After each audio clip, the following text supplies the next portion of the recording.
What's up? What's up? What's up, podcast world? Chad Belding back at you. Another episode of This Life Ain't For Everybody. Remember, we are brought to you by our friends in Lynchburg, Tennessee, the one and only, one of the most iconic brands in the history of the world, Jack Daniel's Sour Mash Whiskey. Enjoy it responsibly. Never allow underage drinking. My guest today is showing me a bottle. It looks like a little shooter bottle off an airplane of Jack Daniel's rye, maybe.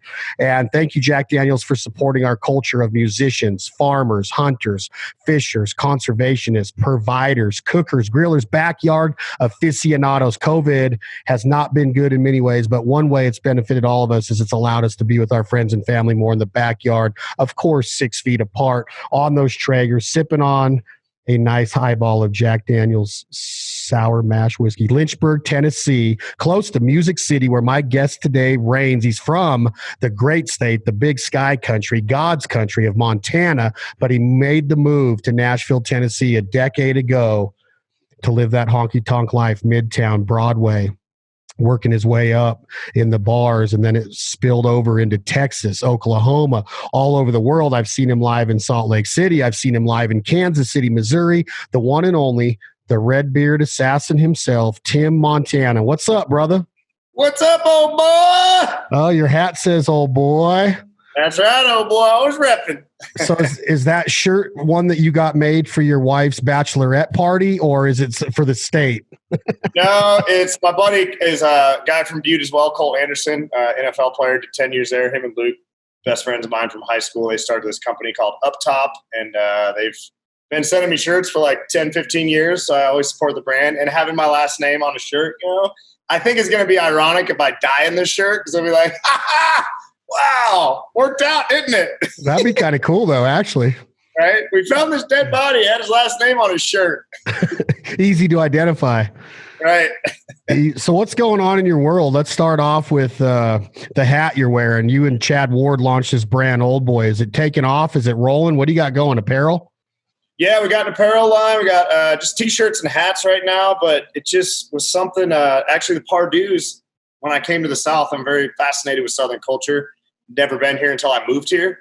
And hearing those guys just, what's up, old boy, old boy, old boy, all day long, like, that's kind of funny. Like, old boy, it means everything. It could mean like yes, it could mean no, it could mean hello. Like, you don't know what that means. I'm like, what a cool thing to put on a shirt. So the old boy lifestyle is like, or can you get rowdy? That type of thing. Like, are you one of them wild maniacs? That's the old boy thing. Not giving a shit. That's the old boy thing. How good of a guy is Tim Pardue?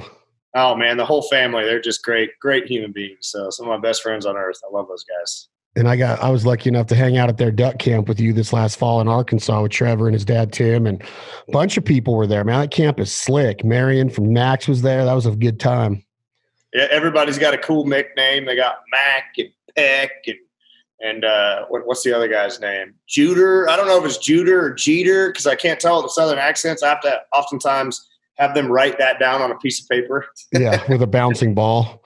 Right. Y'all come back now, boy. Yeah, I love Arkansas, man. I'm just like you, man. I started, humbling enough. I got to start going to the South in like 2008.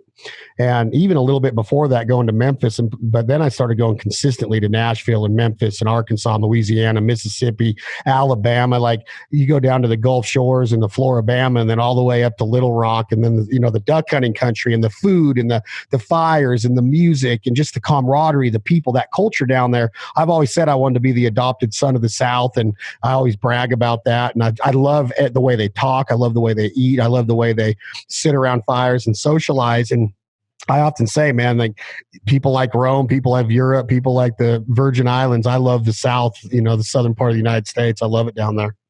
I can do without the heat. I mean, this is the first summer probably since I've lived in Tennessee that I've been here in July or most of June. I usually go out to Montana, park the coach, and try to work out of there because the heat, man, gets to me. I'm one of them cold weather kinds. So I don't know about the summertime stuff. The air conditioning is cranking. Humidity too, huh? Oh God, my power bill looks like the Griswolds on Christmas Vacation, just spinning right now. It's 65 in here. Yeah, the summer in the South is bad because of the humidity, the heat, and the cottonmouths. I could do without all three of those during the summertime down there. Yeah. You're probably a snake lover. We had one run in with a snake. I think it was a cottonmouth. My wife and kids had to deal with it. Thank God I wasn't put in harm's way. It was on the river. It came up to him. But I could hear him screaming all the way, probably a quarter mile upstream, and I could hear him screaming. I paddled down quick. But yeah, they had to run in. I haven't had one myself, so knock on wood. The last podcast I had you on, we talked about your association and friendship with Mr. Billy F. Gibbons of ZZ Top and Whisker Bomb pepper sauce, hot sauce that you guys launched. That brand's taken off. It's now, since that podcast, it's on retail shelves and available to the public, correct? In the state of Texas, it's in select ATVs, and sales online are just crazy right now. That's whiskerbomb.com. We got 2 flavors, Have Mercy, our original gold. And the other day, sales started blowing up even more. And I'm like, hey, Billy, I called him. I'm like, did you do like a press release or something? Is there something that came out I don't know about? Because we've been getting LA Weekly and really big press hits. And he goes, no. And I'm like, dude, it's like every couple seconds, cha-ching, cha-ching, cha-ching. And I'm like, I have a little app on my phone that tells me, And it turns out Ted Nugent got a hold of it and did this video. And he's like, I don't ever post about other people's products, but oh my God. It just did this whole thing and his fan base just freaked out over it. So, well, that's awesome, huh? Yeah, old Uncle Ted. Now I have a text thread with Billy and Ted, and it is the most amazing rock star text thread where these guys are like, yo, woo, with all these little words they say back and forth to each other. I just crack up. I just like watching this. This is hilarious. I'd like to be a fly on the wall when they both sat there and wrote their book of their career and what went down on some of those rock and roll nights. Yeah. I got to chat with those guys about some studio stuff. It was pretty cool. Like, hey man, were you there in 78 in New Orleans and blah, blah, blah. I was on this tour and I'm just sitting there just jaw dropped, salivating, no way. Just crazy. Yeah. ZZ Top was awesome. I mean, but Ted Nugent, he's been there, done that for a long time too. I mean, the ZZ Top band's been around. What year were they come around? 68? Did they get together? 68, 69. They're the longest band in the history of the world to have the same lineup for the longest time. 50 years. There's no band in the history. They're in the Guinness Book of Records for longest band with the same lineup. So 50 years, same 3 guys, and as Billy says, same 3 chords. What did you think of that documentary? Oh my God. Which time that I watched it did I think too. I put that thing on. My kids are finally like, Dad, we don't have to watch this every night before bed. It's enough.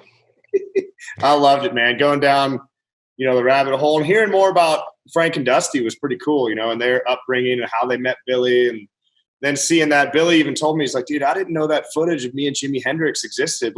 I've asked him, it was kind of weird the first time. I was like, man, can I ask you about Jimi Hendrix? And he's like, yeah. And he told me these stories and I'm like, wow. And he goes, keep asking me questions. You're making me remember things about my friend. And I'm just in there like, okay, think of questions quick. Oh my God, you got his attention. But seeing that old footage of Billy and Jimmy was really cool. So awesome. I think it was you that was telling me, or what somebody was telling me, that Jimi Hendrix was on a talk show and he was asked the question, what's it feel like to be the greatest guitar player in the world? And he says, I don't know. You need to call Billy Gibbons down in Texas and ask him. Yeah. Have you heard that story? I've heard that story too, but you go on the internet and there's a lot of chat rooms that try to say he said that about somebody else. But then there is a video that just surfaced and there's nothing that has Jimmy specifically saying that, but there is an interview. So it's one of those rock and roll rumors, but I'm pretty sure it's true because at that time, Jimi Hendrix was really in love with Billy Gibbons' guitar playing. So it's not 100% in stone that was said, but there's some facts leading towards it. Yes, I've done a lot of research on it, and Billy's pretty sure it's true. But I mean, that was in the '60s. I mean, when did Hendrix die? '69. So that was a long 67 long time maybe. Yeah, maybe. No, because I think Billy was on that tour with him and. Hit that Google machine, oh boy. We got them supercomputers in our pocket. Come on, son. I know. I need an assistant to be doing this while we're talking about it and be feeding it into my headphones like Rogan's got. Fact checking us on media, other sources of media. Jimi Hendrix death. I want to say it was 69. I'm going to guess 69. Come on. September 18th, 1970. Ah, we're both wrong. But you got it on Barb Barker. Price is wrong, bitch. They were you a fan of ZZ Top's music growing up? Because one thing that I learned that really caught my attention in that documentary, Montana, was I really did get into ZZ Top because of the Eliminator in the car and the videos on MTV. And that documentary alluded to the fact that MTV like really took them from, famous to just like superstardom. Is that what you got out of it? 100%. It was crazy to see a band, that doesn't happen, to where a band's been around for 20, 25 years. And then all of a sudden this new network happens. You saw in the documentary, they were like, hey man, check out this TV program that's on. And they all called each other and they turned it on. And then they're like, God, how long is this program? They didn't know it was a channel. They thought it was just a show. And they're like, 24 hours of music videos. And then one of them was like, let's make a music video. And they made those 3 music videos and blew up and skyrocketed. And I think they're one of the first bands to go diamond or something. Not the first bands, but like they went diamond before Michael Jackson. There's some crazy facts into how many records, copies of Eliminator they sold due to MTV and those visuals and the beards and the glasses. And, and you go back and look at Billy's past and, in show business, and it was very thought out thing, but they just hit the big time with that MTV deal. So, yeah, it's almost like they developed they were characters. There's a lot of bands that aren't characters to me. Like when I think about Lars and Kirk and James, Metallica's not characters. They're just, there's a lot of bands but Billy, as real as they were and as badass musicians they were almost unicorns. Like, are they real? Do they really dress like that and have the shades on and the beards? And do they really just have this drummer that kind of doesn't look like the other? I mean, it was kind of a unicorn kind of feel for me growing up. Like I really never, because I didn't get to see them live. So I didn't really know that they were like a real band. They were almost like characters to me. I don't know if that sounds right to you or not. Yeah, well, they also had that, and it talks about in the documentary, that mystery and mystique around them because, Billy's told me back in the day, their manager was like, no interviews, no nothing. Speak through the music and that's it. And don't let them in the beards and the glasses. Don't let them see what's behind that. Just be these mysterious dudes that are in the videos that poof and smoke. And I asked Billy about that. And, when I first met him, there's no documentary on earth about ZZ Top, this massive band from Texas. And he just looked at me and said, brother, protect your castle well. True, like, too. wow. It's surprising that I'm on a podcast. Wait a minute. It's surprising that you're on here with that school of thought and that Billy has like an Instagram page. You wouldn't think that. Yeah, it's a different time now. Different time, right? Speaking now of that, people want to know what you had for breakfast, what your breath tastes like, and they don't trust you. It's crazy. But it's good for branding in ways. As long as the etiquette's there, it's a two-way street and a double-edged sword for me, man. I'm like, I hate it, but then you got to have it. But I don't put a lot of my personal stuff out there, but some people do, and they are fine with it. It's just to each their own on it. But the MTV and the videos and the Eliminator, that's kind of played a role in your life lately too, because you seem to have a great rapport with CMT and country music and rock and roll videos. You've produced some videos with some Hollywood actors. You've produced them with other musicians. You were, I remember there was some talks of a TV show. We'll talk about that and see if that's still in the works. But do music videos still count? Are people watching them? Is it like a housewife or a babysitter during the day that's playing the station on continuous repeat because they just want to hear the music? In MTV days, you were like, man, there's Blackie Lawless, a Wasp, and there's Dee Snider, a Twisted Sister, man. Look at these guys. They're really there, like running through the house and saying, we're not going to take it. Does the video still play a role in the overall branding of Tim Montana country musicians? Are people tuning in for that? Are they going on YouTube and putting in, Son of a Song and watching a video, or mostly stoned? Or what is the reason for video still around in 2020? I think they're a lot different than it used to be. MTV was kids would sit at home and they get influenced and go buy concert tickets. I don't feel like that's so much anymore. They're not as powerful as they used to be. But that being said, I've opened a whole can of worms I was like, I want to do really cool, unique videos that have hidden things. And that's probably for me watching ZZ Top stuff. It was like mysterious and weird. And the mostly stone video, there are more like Easter eggs in that. If you watch that music video 3 times, you'll take away 3 different point of views, because Charlie Sheen wrote it and he had something in his head and I wrote the song and I had something in my head. And we really tried to capture the little kid with the birthday cake. What does that mean? He's blowing up the house at the end. Why is there a classroom full of dummies? And I don't want to give the video away, but that was really fun to me. And even Hillbilly Rich, some of the stuff from there that we did with helicopters, I always wanted to go big with videos. And now, like, going to the next steps of my career, I'm like, people are like, don't stop doing whatever you're doing with those music videos, because that was like really cool and part of the Tim Montana brand. Is like you can click on YouTube and see some crazy stuff that he does. But it's helped me find a lot of audience. I mean, during the COVID thing, the quarantine, my videos like exploded online. Like numbers are going up like crazy. I think Mostly Stone just hit like 2.3 million views, and that quarantine video had millions of views and blew up in Russia and all other work. And so YouTube has been huge for artist discovery, where my numbers have gone like this versus down. Usually you're not touring, your numbers go down because people aren't seeing you on a nightly basis. But online, building all that content I've built over the last 5 years kind of paid off accidentally, because everyone's at home and everyone's looking at the computer. So How do you meet Charlie Sheen? You mentioned Charlie Sheen wrote the video for Mostly Stone. I know you have a friendship. He's a dear friend of you. How does that start, and why was he interested in the career? Did you guys just get into discussion and he liked the idea of Mostly Stone because, Charlie has that reputation of winning and all the stuff he was doing at one time. But what kind of guy is he? How do you meet him? How do you become friends? Is it a legitimate friendship? And where do you guys, what's he up to today? Yeah, so it goes back. Most of my contacts I've made came from a guy named Rob O'Neill, a retired Navy SEAL from Montana. So first time I ever got played on the radio was his older brother's the DJ in my hometown, Butte, Montana. So he started playing my song, Butte America, and I went in to do my first radio interview. I'm like 19 years old, and I see a picture of a guy in camo on the wall. I'm like, who's that? He's like, that's my little brother. I'm like, what's he do? He's like, he's a Navy SEAL. And I'm like, no way, what team? And he's like, I have no idea. I see him once a year. He goes and tells us what he does, where he's been, goes back to work. And so I said, can I send him music? So I started shipping this guy music overseas. And then he got out and ran into my wife in the airport and said, tell Tim he's along for a ride. And I appreciate him taking care of my family before he knew who I was. Turned out to be the guy that killed bin Laden, Rob O'Neill, big Fox News guy, commentator. He's working on a new TV show that's going to come out. It's going to be amazing. But anyway, so he's just, anytime he meets somebody cool, he's like, dude, you got to check out my favorite musician, Tim. So he has set up more shit. I'm more grateful for that guy. I mean, he's done so much amazing stuff for me in my career. But he got reached out to by Charlie because Rob joined the Navy after he watched the movie Navy SEALs, Charlie Sheen. So then Charlie caught wind of this and said, I had something to do with killing bin Laden by inspiring the dude that pulled the trigger. So he wanted to meet him, had him out to LA. And of course, Rob said, check out Tim's music. And all of a sudden someone goes, look at Twitter, and Charlie Sheen tweeted something about Hillbilly Rich being the best video he'd ever seen or something.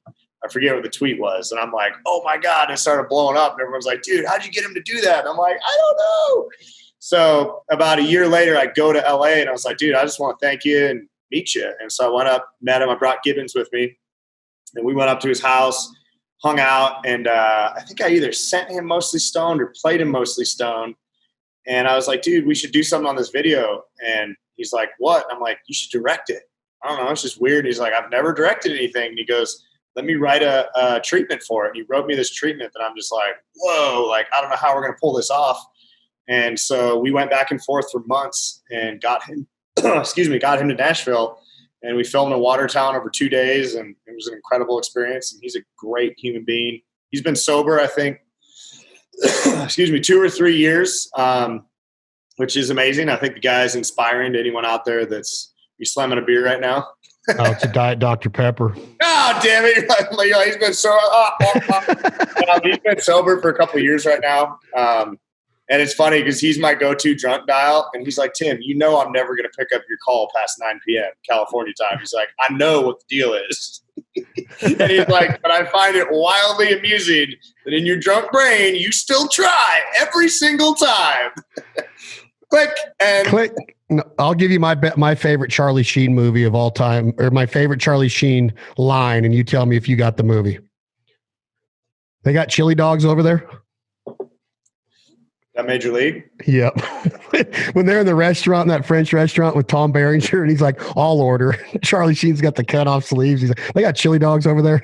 Fucking that movie is the all-time greatest baseball movie. But as far as comedies go, it was freaking genius, man. I just wish they wouldn't have done 2 or 3 or whatever they did. But part 1 with Snipes and Sheen, and I mean, amazing movie.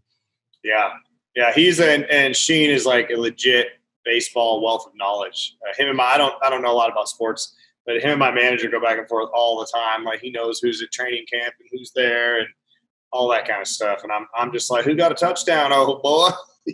Who got Wrong sport, Tim. Wrong sport. So, Right. you know, you start to spread your wings. You made mention that your career is going in a different direction now, you know, because of this fan base, this content you've been building. We got some news. We got some hype that's coming up. The garage that you're sitting in right now is being turned into a photo studio for ...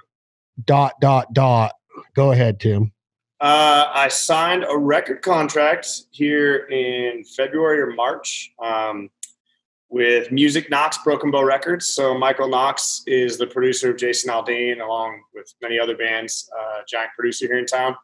And so he got me over at Broken Bow. We worked the deal out, which Broken Bow is now part of BMG Records, was acquired recently. So I'll be joining the roster over there with Aldean and Zach Brown and Kid Rock and Dustin Lynch. And so, you know, it's a pretty crazy time, man. I didn't think this was going to happen. I'm 35 years old, and I've been hustling hard in Nashville since I was 21 and shut down. I was even shut down by those guys several times and was just kind of the minute I took that out of my mind of like, all right. And, you know, working with brands, I'm sure we'll get into that here in a bit, but that was kind of where I found my survival is like, all right, I can be a good brand person. I know I can, you know, do this and they can help pay for my tour. I can build my own band off brand supporting me to, you know, be my own thing. And, you know, I won't get a record deal, so I won't try anymore. And the minute I kind of just went into work philosophy mode of like, let's just crush and build it on our own, the minute they came in with an offer and I was like, wow. And they were just, you know, it was a really good deal. So we took it. We're taking the announcement photograph today. And we were supposed to do it in front of the BMG building on Music Row. And Polaris is going to line up all these rigs and all the executives are going to sit in them. But that damn virus, man, they said, you're going to have to take the photo at your house. I'm like, well, this isn't what I dreamed of when I was a 8-year-old kid and was like, I'm going to get a record deal someday. I'm going to do that photo, blah, blah, blah. And now I'm at my house doing it. But hey, man, I can't complain. It's a unique opportunity. We're doing a little different than everybody. And that's right on brand for me, is doing things a little different. And couldn't be happier and more honored to join the roster. So. Well, congratulations, bro. That's freaking awesome, man. 10 years in Nashville. It's paying off with the hard work, putting yourself out there, flying the flag. What's that? 14 years now. 14 years. You went there when you're 21 years old. Said, I'm going to go try this. What's the plan? You going to go in the studio soon, or you're right? Well, let's start with that. I've heard rumors that I might know some of your songwriters or your co-writers. Is this true? And who may some of those be? Well, I got your friend, old Brent Cobb, on there, boy. Is he going to has he got a cut on there? Oh yeah, you got a cut on there. We got a really cool thing, and I haven't had a lot of luck Zoom writing. It's just, I'm kind of an energy guy, and trying to write a song on the computer is just like, this is really strange. But I had one I started because these dudes were, Brian Bowen Smith is a big Hollywood photographer. He's taken Vanity Fair and crazy photographs, you know, and knows every celebrity on earth because he photographs them. And he kind of pimps the Traeger stuff in Hollywood, got us Josh Brolin and Tiffany Haddish and some great actors and actresses. But he was coming through doing these pictures out of his old 65 Ford truck, and he's putting a book together of photos he took in quarantine, of people quarantining, and then he's going to sell the book and donate all the money to low-income families that lost someone, so, you know, from the virus. So he pulls up, takes it, and goes, hey, man, can you make up a song right now about what we're doing? And I just was like, good folks doing good things, and it was something called Good Things. And I worked on a chorus, and I was like, okay, it's cool. I got a verse chorus. And then the next day I had my first Brent Cobb write with Eric Dillon. And we're kind of scratching our heads. I'm like, well, this one I started yesterday, and I kind of explained why. And, you know, with what's going on in the world with, you know, the police thing happening with George Floyd, I'm like, let's just spread positivity. You know, let's just be positive at this time. That's all I can do. You know, I'm not one of those guys that's like, I don't want to put an opinion out there. I just want to put good vibes out there. Like, be a good person and good things will happen to you, hopefully. And so we just wrote this song called Good Folks Doing Good Things. By God, that's all good by me. And just a message of like, do good shit, you know, be a good person and do the best you can. And that's the best you can do, you know. But it's a really cool song. And then 2 days later, it got cut for the record. And I was like, that son of a bitch just snuck on my record. I knew it. Did you like writing with him? Yeah. I just didn't want to do it because he's your friend. That was the only reason I didn't want to write with him. But he is good. Oh, he's really good, man. He's great. I just thought he was in a car accident. I was like, oh my God, that sucked. Yeah, broke his collarbone, and his son was in there with him. They got T-boned in a 4-way. God. I got T-boned at a 4-way, but it looks a little different. Hey. Now we're a comedian. Yeah. I thought this. So where do you go? So Broken Bow. This is part of. There's Night Train Records off of it is Aldean's label, and then he's signing artists to that. But you're actually part of the Broken Bow portfolio. You're saying Jason Aldean's producer is Michael Knox since day one. Everyone has been produced by Mike's, and he's kind of put that band together, camp together. So he has an imprint as well. They're called imprints. So Aldean got Night Train, and then Knox said, hey, man, I brought you Aldean back in the day. We developed him. Let me do this again. And then Knox found me, and we became fast buddies. And so he's producing the record. He's A&R in the record, and he's just a great dude, man. And his dad's the famous 50s, 60s singer, Buddy Knox. So he grew up in the business. But yeah, here's the crazy thing is we haven't announced the record deal, and the record is done.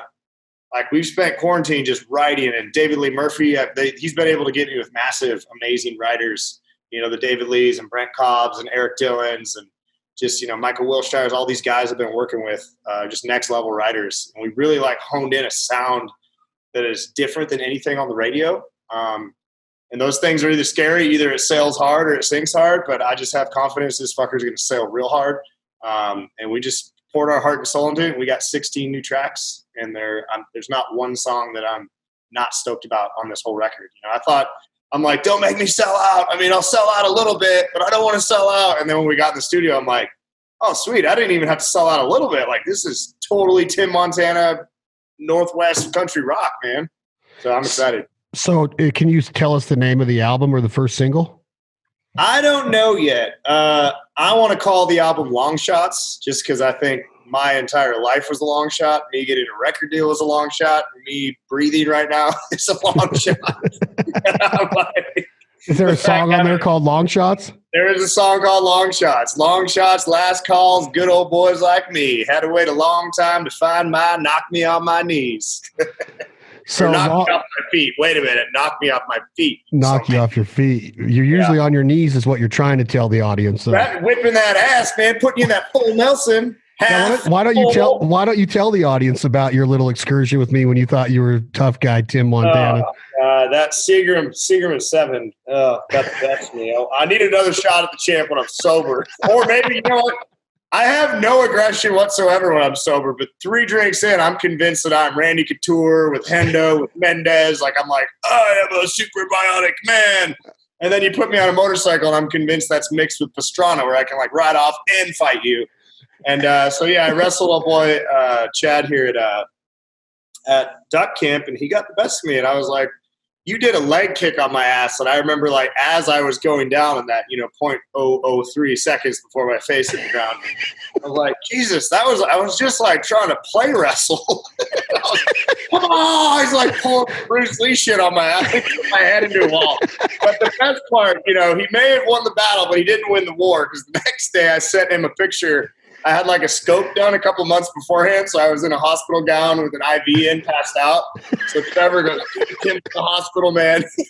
You flipped out. Oh, dude, I ran out. I was in a podcast at Max Prairie Wings, and I said, guys, I got to get out of here for a second. You guys got me so good. I haven't talked. I don't think I'll ever talk to Trevor again after he pulled that on me. That was scary. So is there a release date with quarantine? Is it slowed down? Is it being pushed back? Do you know when you're going to push to radio? That's what's tough, man, is now they're talking about how to do a radio tour without physically going in person, which, I think I'm going to kill the in-person stuff. I'm going to be good at that. My brother told me I have a gift. He's like, I don't know what kind of gift this is, but you're the kind of guy that can get a nun to yell the F word and go to a strip club with you. He's like, that's a talent. Man. That's a talent. So I was really looking forward to a radio tour. I don't know if I was going to get pushed out or if it's going to go over Zoom calls or how that's going to look or what I asked them, I said, what is the marketing plan? And they said they let the music drive the marketing plan, not the other way around. So once everyone gets the music, listens to it, then they say, all right, here's what we can do. We got a really cool action sports song on there called Do It Fast. The key to hard living is to do it fast, that Pastrana is going to be involved with. He said it was his favorite song, and I played it up at his place over the 4th. So there's just really cool stuff on there. I don't know the plan yet. We're going to sit down here in the next couple of weeks. It's mixing right now. Record's done, but it's off to mix. So then once we get it back, we master it and take it to the label and play it for them. So, wow, man, how exciting! Are you putting any of the stuff that we're familiar with, or any of your older songs that weren't, that weren't released or anything, going to be on there? Is Mostly Stone going to be on here? Any of those? No. So that was a completely separate. I had Empire Records put that out. It's an independent hip hop label in San Francisco, and they did a great job. They called me to announce that I officially recouped that. I'm like, no shit. I mean, it wasn't a big money deal, but we recouped on that, so they're stoked. And so that's out there. Everything you're going to hear on the new record is brand new stuff I wrote. Pretty much it was kind of eye-opening. I'm like, check out this song, Knox. And he's like, nope. And I'm like, how about this one? I'm so excited. He's like, nope. And I'm like, oh my God, this guy sucks. And then he's like, well, I'm going to have you cut a bunch of outside songs. And the minute that guy sent me a Dropbox of other people's songs, you know what I hate worse, or the thing I hate the most in this world is other people's songs. Performing them. Right. I'm not saying that, but just like being told to put that on your album. And I shouldn't say it like that. At some point I might cut an outside song, but I'm like, man, being a songwriter, my first record, to have to cut a bunch of songs that I didn't write was just really, I'm like, I don't know. It's going to be like a Step Kid that I don't love. I'm going to be like, here's blah, blah, blah, blah, blah. I'm going to get shit canned and play it wrong for you. Yeah. But then I just got with a lot of the writers that wrote the songs they sent me. And I was like, all right, but I say things differently too. That was the thing, is there was a lot of y'alls and Southern stuff. And I'm like, I like that stuff. I'm enamored by Southern culture. I love it, but I'm from a different place. I want to say things like we do. And, we snowmobile, we elk hunt. I just want to, talk about, racing stuff and things like that. So I was able to get all 16 songs I'm a co-writer on, which was a pretty big accomplishment to get on there. It's like, this is the hardest record I've ever written for in my life. And it's my own record. So tell me about the day that Knox actually goes, yep. Cause you're like, here's one, no, here's one, no. And then do you remember like when he's finally letting you in of saying this one's radio worthy or this one's album worthy? Yeah, hang on one sec. Some jackass was calling me. Yeah, I'm back. I think it was like right towards the end, there was one song that he wanted on the album. And he's like, man, this one's hard to beat. And I think I slid long shots on there. And I was like, man, this is so personal. Like, I don't think I'm supposed to be here. And this was like a long shot that I met you, long shot that we got this deal done. The song's like special to this album and it means the world to me. And he told me his dad told him never make an artist sing a song they don't want to sing, because they're going to have to sing it for the rest of their lives. And that's the meanest thing you could ever do to somebody. So yeah. So like last minute, we got that song on there. And then we wrote a song called Bar Band that is, he thinks is going to be a pretty big song. We're pretty excited about. That sounds like one that you would write with DLM. Which one's DLM on? He wrote Do It Fast. He wrote Cowboy or Be a Cowboy. He wrote Doing Everything Right. I think he's got like 4 cuts on there. God, David Lee Murphy taking advantage of me. That's messed up. He's the best of all time, isn't he? He is the greatest. He is the GOAT. No joke. We had a 90s dance party, and I FaceTimed him like 13 times. The dance party, of course, went like 3 days. And, I FaceTimed him like 13 times, and I'm like, he's having no part of this shit. And Knox is like, yeah, it used to be you like 20 years ago. He knows what you're up to. Don't mess with that guy. He's earned the right to not answer that call. So this theme is kind of is trending now with Sheen and now DLM and now the Tim Montana nostalgia is making people put you into voicemail on first ring, Tim. So I think you might need to pump the brakes a little bit on your block parties and your dance parties and stuff. Dude, the best, I'll tell you another funny Charlie Sheen story is he goes, I said, we need to come up with a code in case it's after 9:00 and it's an emergency. And so we came up with this text message that was like *55. If I text that, it means it's an emergency. Call me. So this is like a month or two ago, maybe longer. Forget what it was. We're hanging out. Pop singer Kobe Calais. Yeah. She lived here in Nashville. She's awesome chick. And I was like, oh my God, I'm drunk. Like, we should FaceTime Charlie. And she's like, oh my God, I've never met him. And I don't know if that's how it went down or if I just said, well, FaceTime with Charlie, which is probably more likely. But apparently I sent off the star 55. And he immediately calls and goes, what's up? And I started singing songs to him, and everybody's hooping and hollering. And the next day I get a text. Actually, I'll read you the text because it's pretty damn amazing. This was pretty funny. The next day I'm like, oh, God, have I gone too far? Is this it for us? He says, let's see. The star 55 call out was supposed to be for emergencies, Tim. Imagine if Commissioner Gordon fired out the bat signal one night, and when Batman showed up, Commissioner Gordon was fucked up and playing a guitar. And I'm like, oh, no. Have you talked to him since? Oh, yeah. He's a good sport. He gets a kick out of it. You know, I think in my drunk mind, I'm like, if anybody can handle this, it's Charlie, because I know he's probably done this before. Yeah, I would imagine he could. I mean, he lived it for a minute.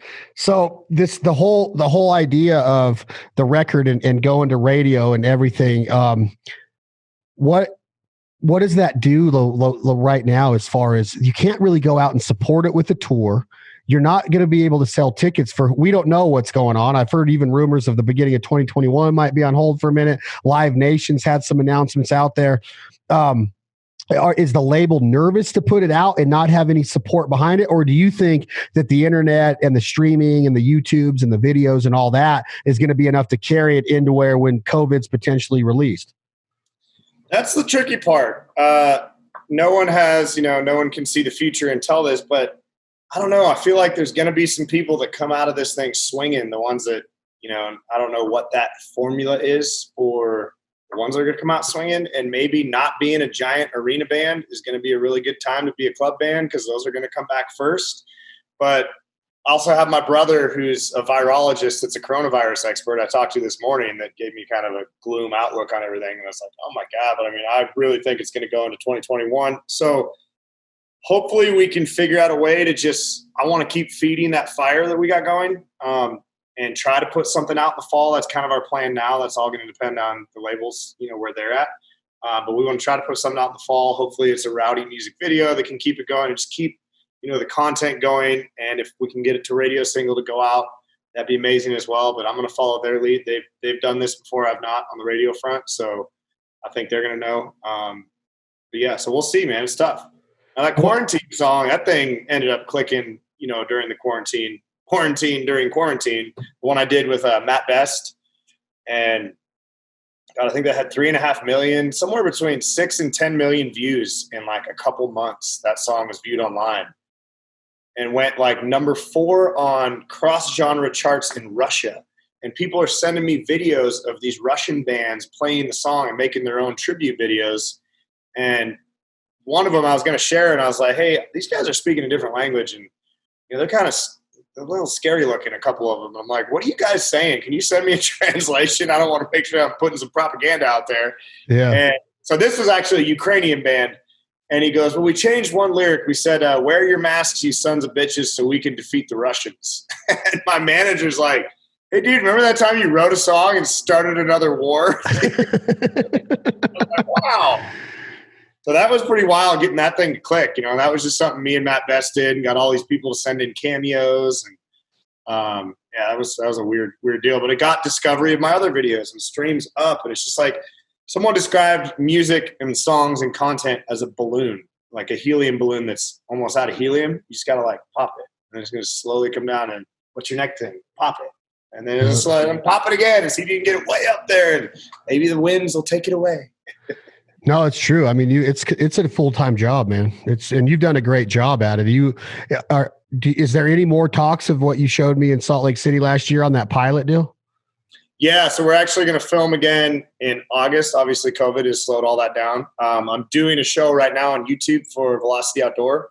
It's those guys own Raven Crossbows and 511 and what else? Liberty Safes, Crosspoint, Benjamin, a lot of different companies. I need to hook you up with old Russ over there. But so I've done 2 episodes of that. Our first one with Hendo was on there, and then the second one we had Lee Bryce. We filmed at the Centurion Farm Pardue place.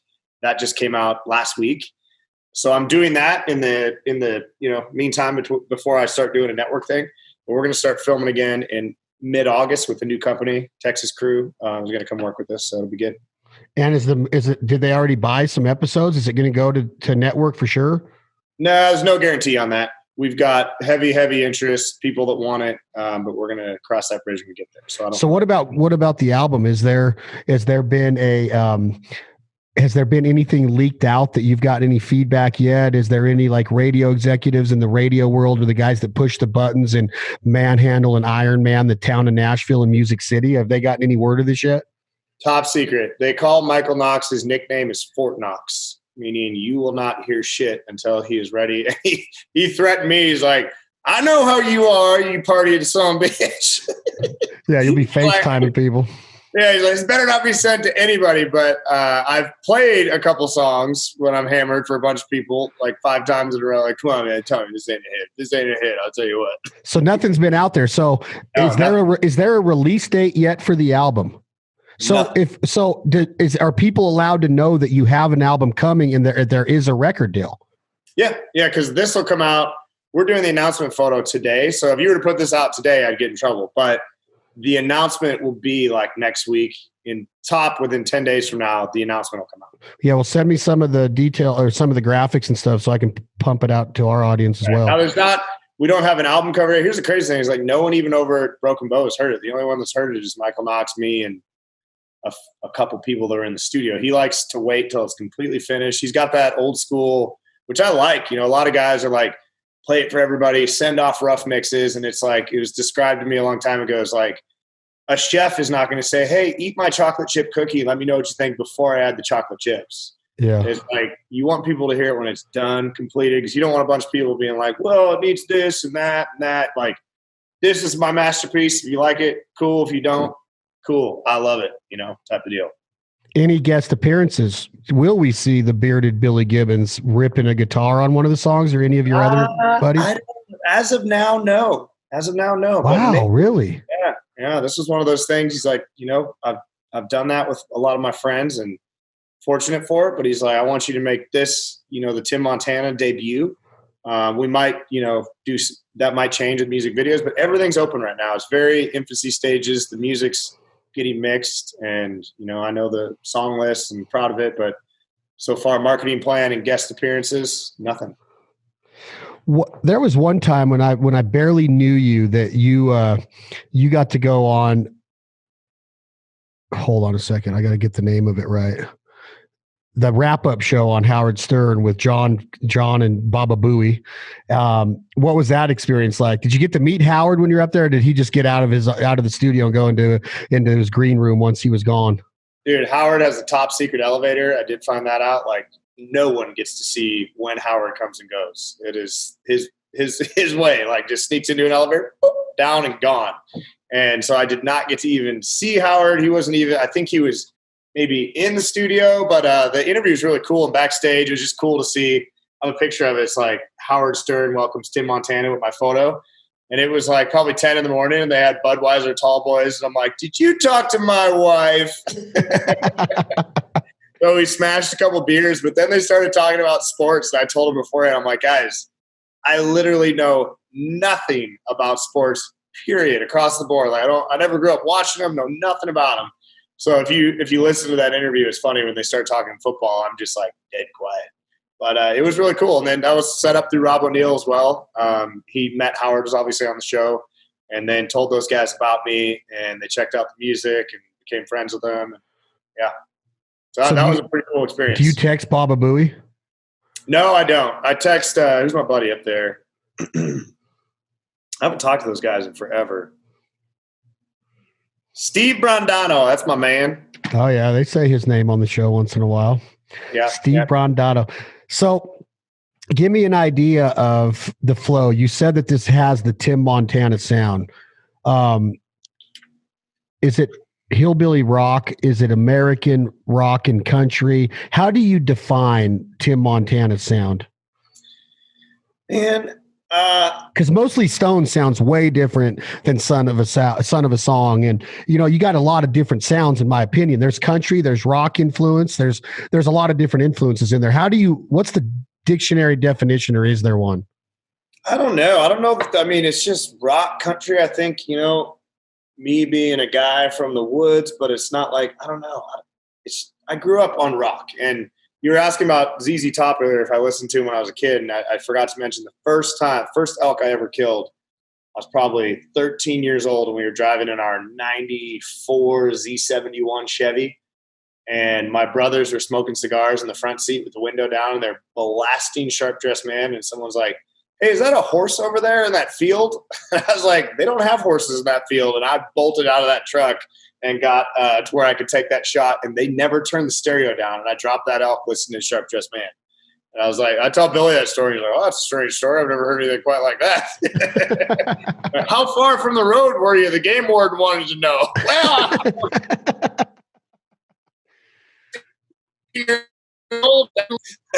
Say that last part you broke up. Say that last part you broke up. Oh, I was saying that the game warden wanted to know how far from the road you were. Well, I was 13, statute of limitations, buddy. But there's no game wardens in Montana. Yeah, right. I am the game warden. No, the game warden's up there. They'll get you. They're tough. Oh, man. Yeah, they're strong. They don't care who you are. There is no friendship there. No. But I don't know. My music's entrenched in ZZ Top and CCR and Charlie Daniels, R.I.P. and Chris Ledoux. But I don't know. This record's like a rock album, but it's like it doesn't have that. I just wanted it to be different, and like nothing against anything current on the radio, but I'm just like, I want to stand out with like my own thing, my own brand. Like we like to rock out like the Foo Fighters and Kid Rock, but yet, love Waylon and trying to combine those to have my own sound. And it kind of, a lot of these guys claiming to be outlaw country, and they sound exactly like that period of time. And I think that period of time in the 60s and 70s were called outlaw country because they sounded different than mainstream. And then guys come out claiming to be outlaw, but they sound exactly like that 60s, 70s, what was outlaw. But I'm like, but what if you came out and you sounded different than mainstream, but you didn't quite sound like that? Maybe this is like, I just want to try to find that right of center or left of center, or something to just kind of stick out where you hear a song and you're like, oh boy. But can it, with you saying it's a rock album, will it have potential to be played on today's traditional country music? Oh yeah, for sure. I mean, it's the first album I really did. I did a couple songs for the girls, but I did it in a cool way of Gone Looks Better on You than it does on Me. Like stuff that's like dark, cool, but like melodic. The bar band is I'm going to get you like a bar band gets you, turned up to 11 when them night moves hit you. Get you smiling, get you laughing, like anything can happen. Damn, I want to get you like a bar band gets you. And just cool, like singing to the girls, So it's like, they're like, can we find that side of you? You've never done that, where this bearded guy's trying to, get the girls all hemmed up, old boy. And so, we got a couple of them on there where I stepped out of my wheelhouse, and I was like, all right, if the worst thing that happens here with me getting label deals, I sing a couple ballads for the ladies that is still me being the tough guy, the, a little rough around the edges dude, I'll do it, Plus, my wife's, we got a lot of kids. I might be looking for a new one. You never know. Really? I'm kidding. Are you trading her in? Is this the other announcement you told me about? I got to get me a new model. Like like supermodel, a new supermodel. Like supermodel. What are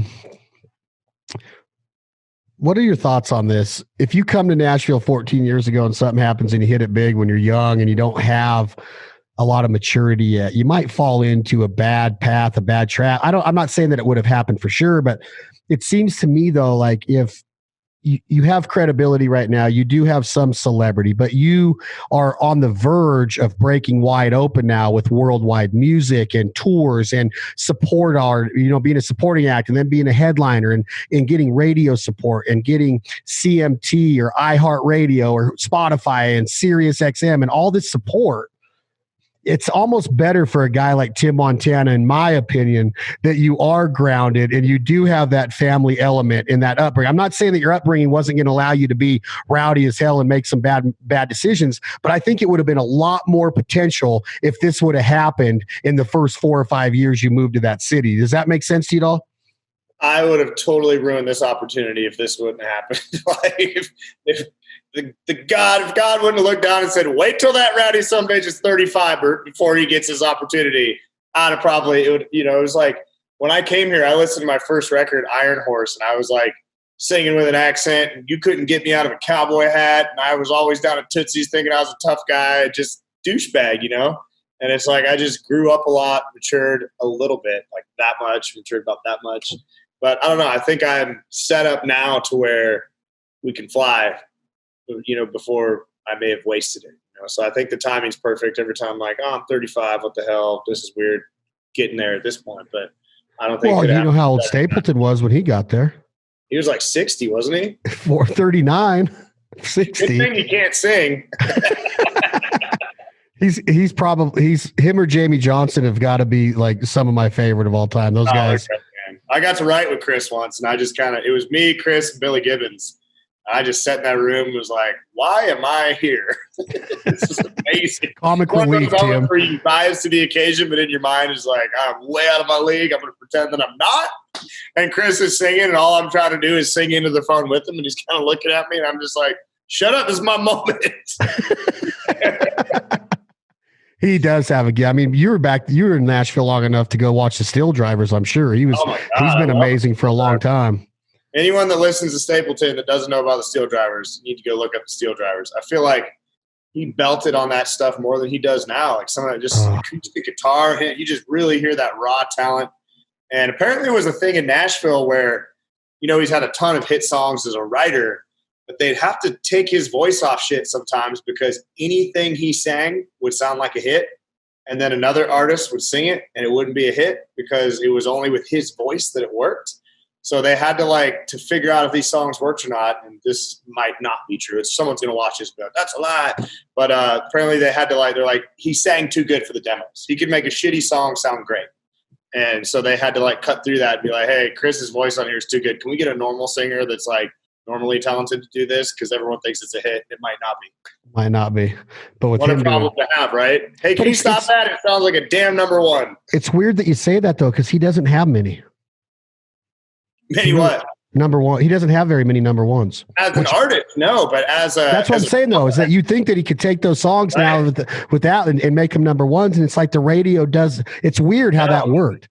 It's like he's in that club of they kind of put him over in Americana because he's not playing the whole commercial radio game, you know, and it's sad, but it's like, that guy is such a monster. I mean, I saw him coming home on tour and he's got tractor trailers and buses and I'm like, he ain't too worried about it. No, that's like Zach doesn't do the radio stuff anymore really anyway. And he's got a whole slew of he's got a following. Chris had one number one as an artist. One. And then he's had probably 10 as a songwriter, you know, that he's written for Thomas Rhett and everybody, Darius. Maybe a few more than that. I mean, he had that big Adele cut. Yeah. And then he did, I love the Steel Drivers when he does Drinking Dark Whiskey that Gary Allen made a hit. Yeah. Drinking dark whiskey, telling white lies. One thing leads to another. Remember that one, Tim? Oh, yeah. Don't be afraid to tell me that I could be a backup singer back there in Nashville down there, huh? Dude, I can't tell if that's a hit or not because your voice is so good. Can you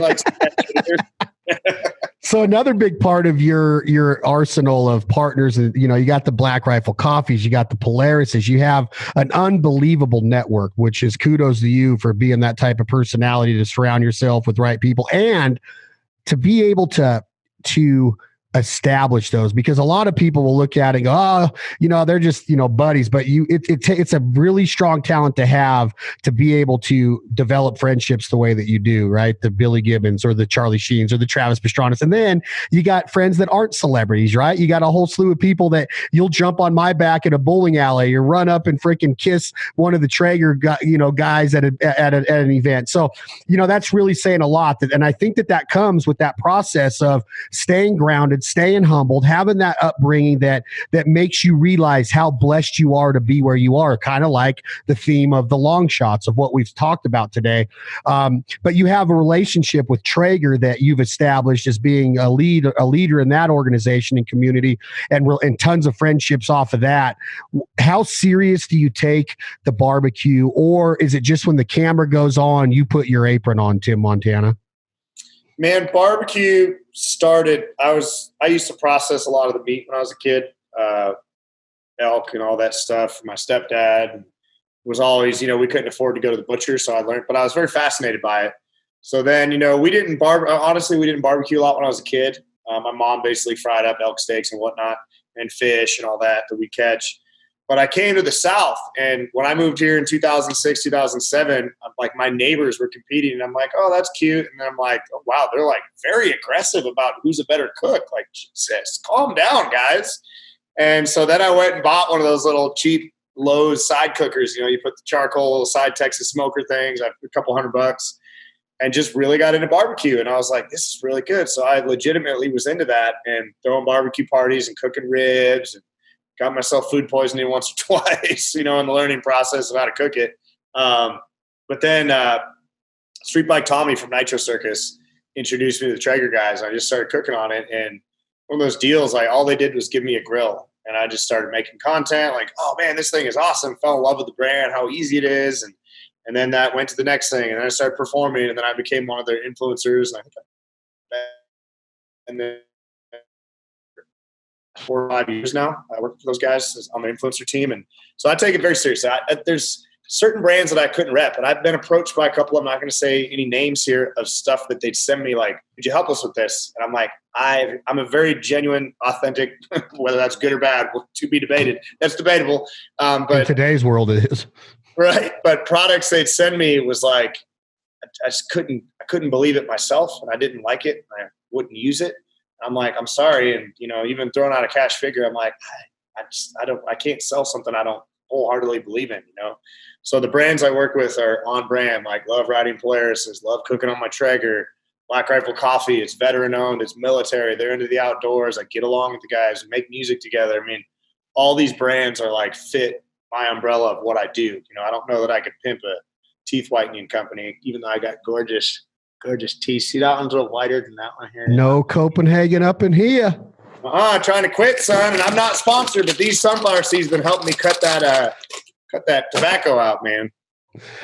Well, I think that sunflower seeds are good for you, but they cause the same kind of damage as tobacco does if you keep them stuffed. Well, if you keep them stuffed in your gum long enough, that suppression on your gum is probably what causes the cancer. The addiction to the nicotine is what keeps you suppressed when you have the Copenhagen in, right? But then you just start chewing those freaking sunflower seeds. I'm not a doctor, Tim. I just be careful.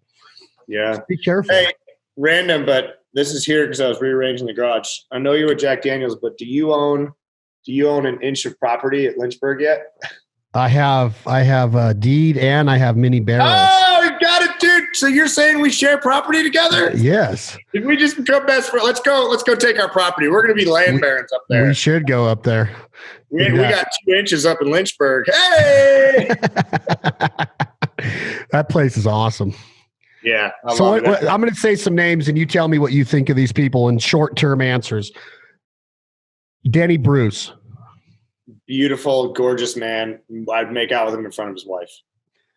Okay, now say something that's not going to make him feel really weird. No, Denny is a visionary man. Love it, like his energy. He's missed at Traeger. So that energy and passion and drive and how he operates, man, he's one of a kind. He's a maverick. I love him. Trevor Pardue.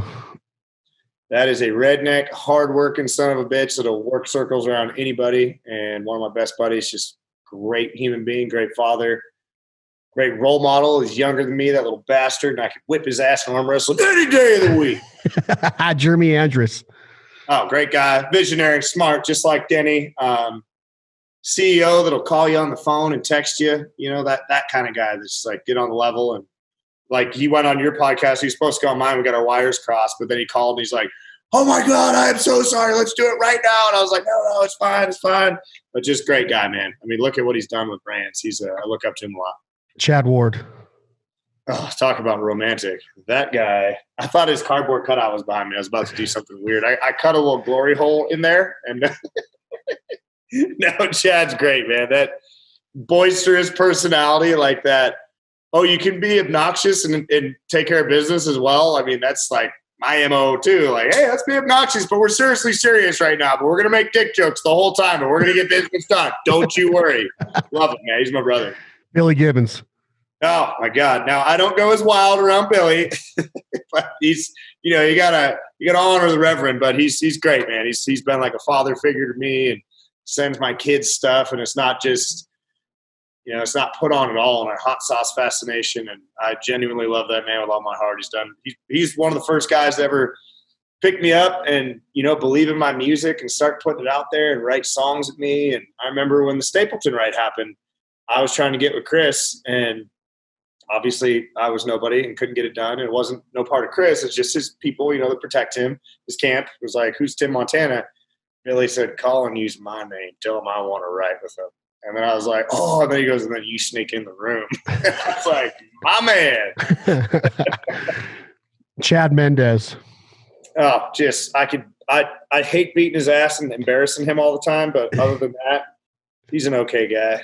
I'm coming for him. UFC 243, baby. No, Mendez is great, man. I've only actually got to hang out with him once. And he was riding a pink scooter around Traeger headquarters back before he threw up on the sign. And I'm pretty sure I threw up right after him on the sign. Dan Henderson. Oh, dude, another guy that I hate embarrassing him in the ring, but, you know, outside of that, just a great I love that. No, he gave me a lecture about, so do you want to be a fighter or do you want to be a musician? Because you get drunk and you try to be both. And, you know, you either need to focus on one or the other. And I'm like, come on, Hendo, you mean I can't do both? Because I'm in a cast and can't perform. Like, why? Okay, so by the time this comes out, the record deal will be announced. The single won't be announced, but are we allowed to hear any new music on this episode? Oh, come on. I'll play you something right now, son. Well, which one? Long Shots or Bar Band or what? I should play a David Lee Murphy song. Yeah, I like DLM. Honestly, I've been we haven't been rehearsing, so I haven't even learned half of these damn songs. COVID, baby. Yeah, we start working again. We start rehearsals again tomorrow. I don't have a pick, but whatever.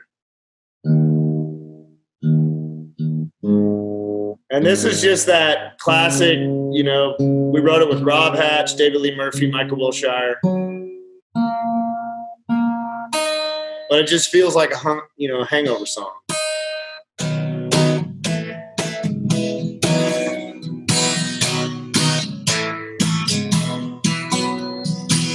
My truck tires need to be rotated. My whole world could use a fresh coat of paint. Seems like I'm always messing up something. I'm always standing there when something breaks. Hey, I ain't never been perfect, no matter how hard I try. Yeah, I don't know what you're doing, but girl, you're doing everything right. Girl, you're doing everything right.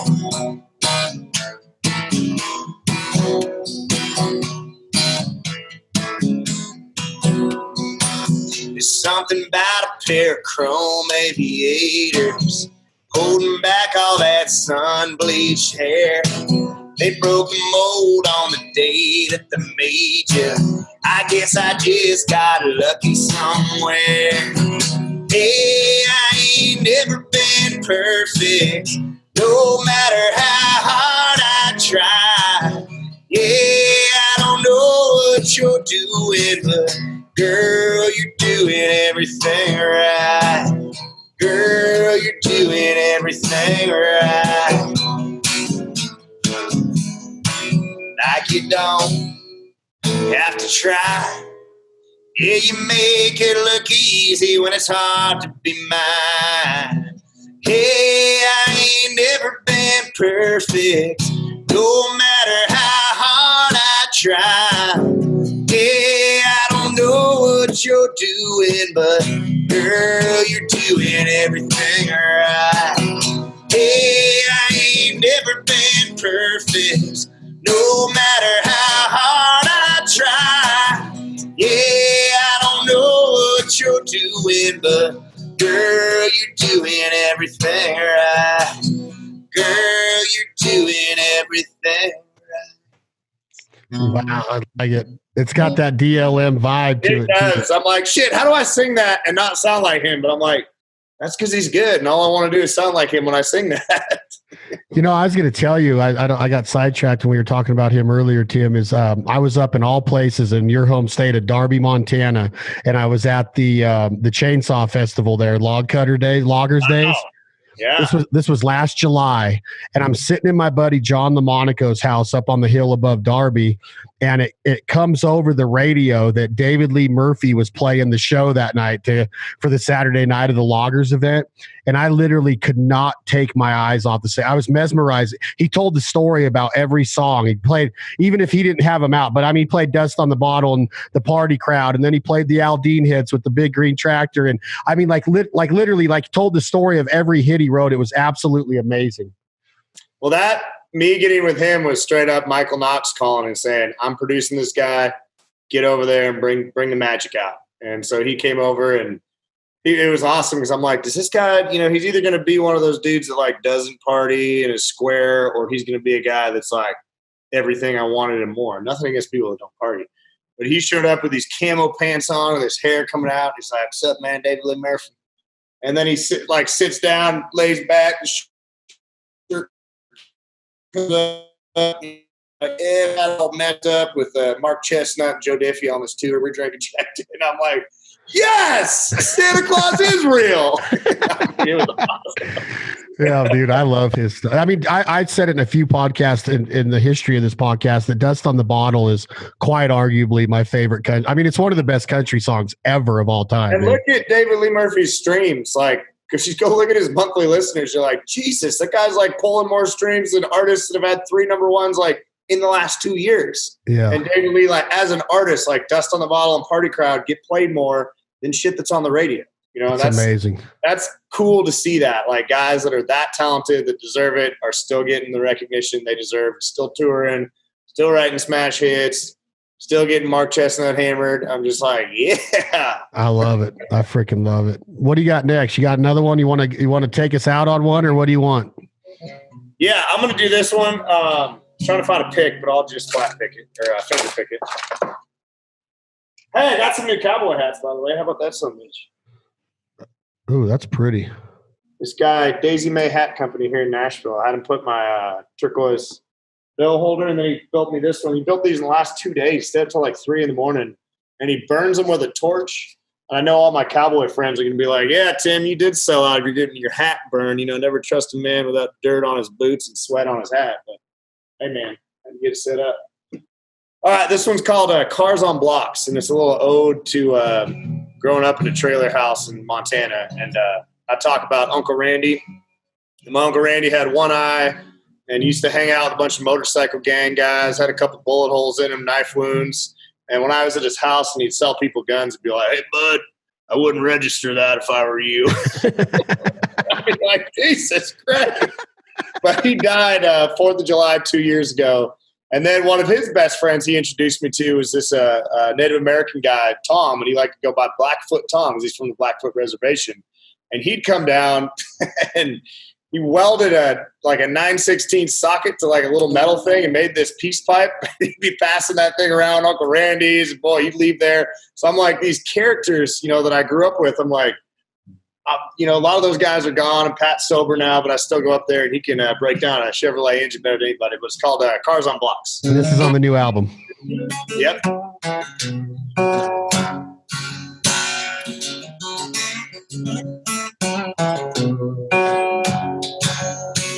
Old Uncle Randy, fresh out the clink, couldn't flush it all down the bathroom sink.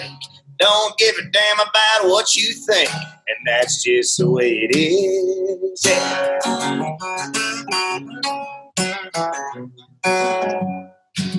And old Blackfoot Tom comes down from the res, peace pipe smelling like the Grateful Dead. Give him a beer, he might give you a hit, and that's just the way it is.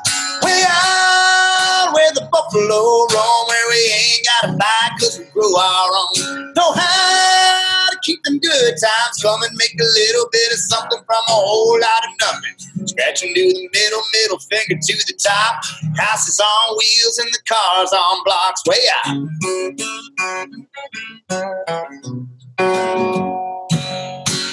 Red-bone hound howling at the ridge. Tall boys chilling in a front porch fridge. Sparky working on a carburetor, putting in a pinch. That's just the way it is.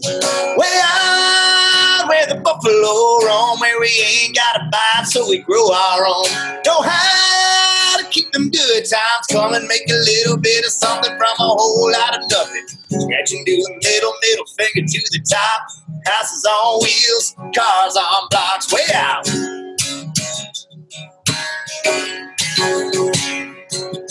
Way out.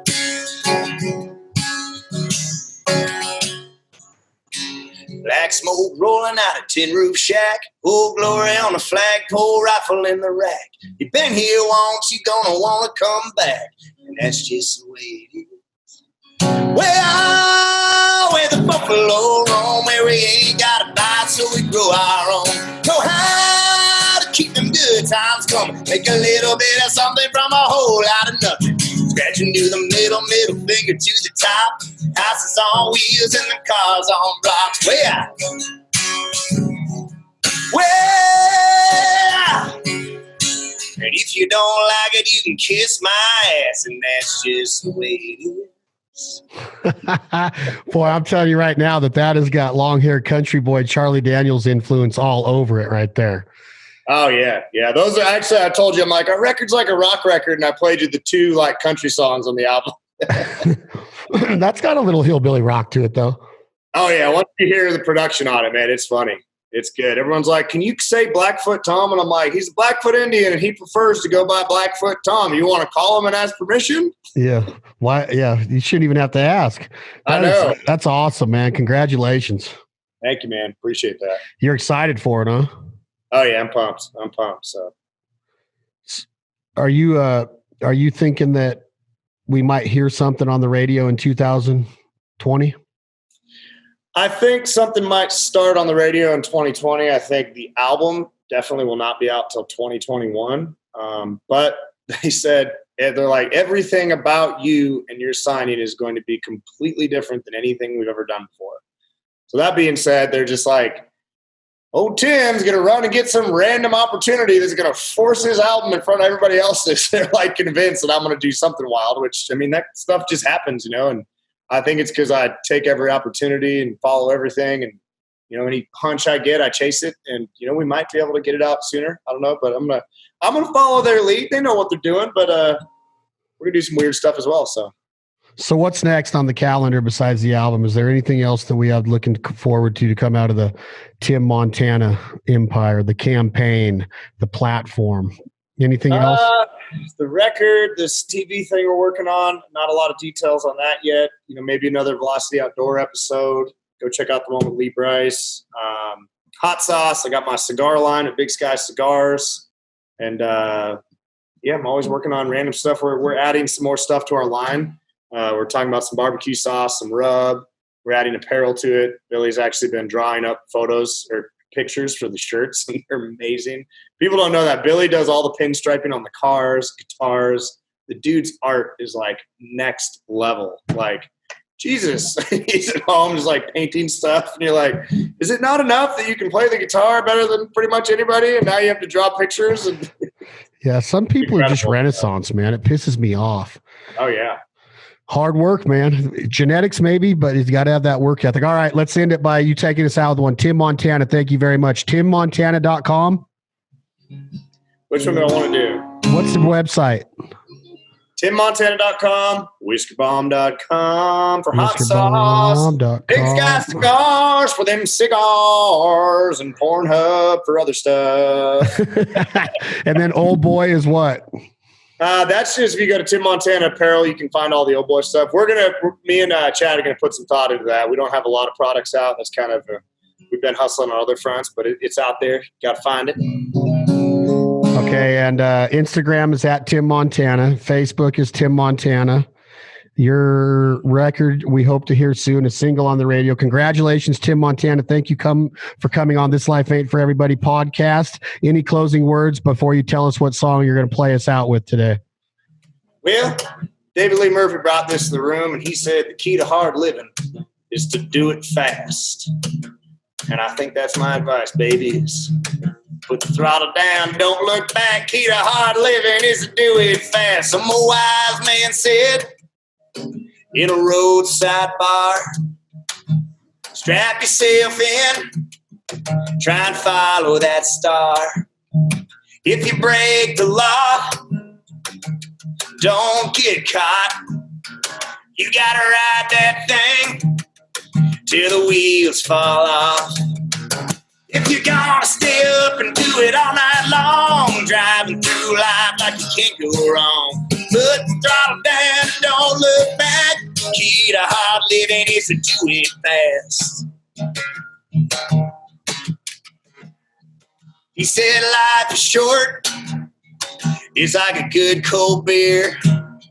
You gotta turn it up before you're out of here. Come on!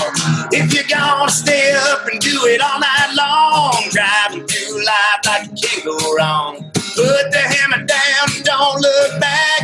Key to hard living is to do it fast. Take you to the limit, take you one more time. Be the ball of fire at the finish line. Put the throttle down and don't look back. The key to hard living is to do it fast.